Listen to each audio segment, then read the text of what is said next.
नवरात्र के 9 दिन भक्ति और साधना के लिए बहुत पवित्र माने गए हैं। इसके पहले दिन शैलपुत्री की पूजा की जाती है।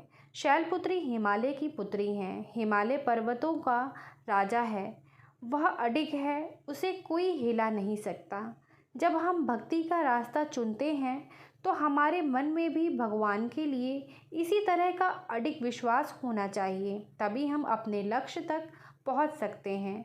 यही कारण है कि नवरात्र के पहले दिन शैलपुत्री की पूजा की जाती है। माँ शैलपुत्री की कहानी। माँ शैलपुत्री सती के नाम से भी जानी जाती हैं। इनकी कहानी इस प्रकार है। एक बार प्रजापति दक्ष ने यज्ञ करवाने का फैसला किया। इसके लिए उन्होंने सभी देवी देवताओं को निमंत्रण भेज दिया, लेकिन भगवान शिव को नहीं भेजा। देवी सती भली भांति जानती थी कि उनके पास निमंत्रण आएगा, लेकिन ऐसा नहीं हुआ।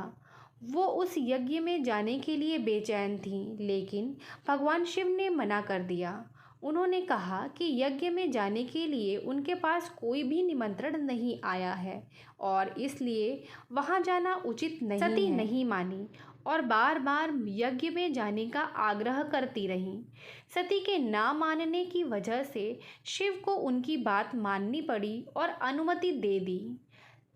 सती जब अपने पिता प्रजापति दक्ष के यहाँ पहुंची तो देखा कि कोई भी उनसे आदर और प्रेम के साथ बातचीत नहीं कर रहा है। सारे लोग मुंह फेरे हुए हैं और सिर्फ उनकी माता ने स्नेह से उन्हें गले लगाया।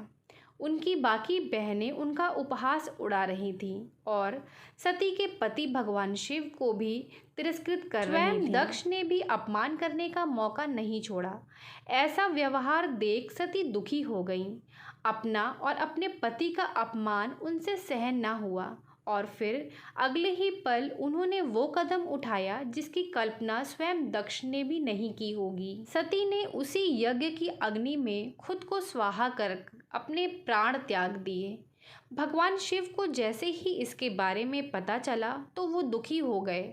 दुख और गुस्से की ज्वाला में जलते हुए शिव ने उस यज्ञ को ध्वस्त कर दिया। इसी सती ने फिर हिमालय के यहाँ जन्म लिया और वहाँ जन्म लेने की वजह से इनका नाम शैलपुत्री पड़ा। शैलपुत्री का नाम पार्वती भी है। इनका विवाह भी भगवान शिव से हुआ। माँ शैलपुत्री का वास काशी नगरी वाराणसी में माना जाता है। वहाँ शैलपुत्री का एक बेहद प्राचीन मंदिर है जिसके बारे में मान्यता है कि यहाँ माँ शैलपुत्री के सिर्फ दर्शन करने से ही भक्तजनों की मुरादें पूरी हो जाती हैं। कहा तो यह भी जाता है कि नवरात्र के पहले दिन यानी प्रतीपता को जो भी भक्त माँ शैलपुत्री के दर्शन करता है उसके सारे वैवाहिक जीवन के कष्ट दूर हो जाते हैं। चूँकि माँ शैलपुत्री का वाहन वृषभ है, इसलिए इन्हें वृषारूढ़ा भी कहा जाता है।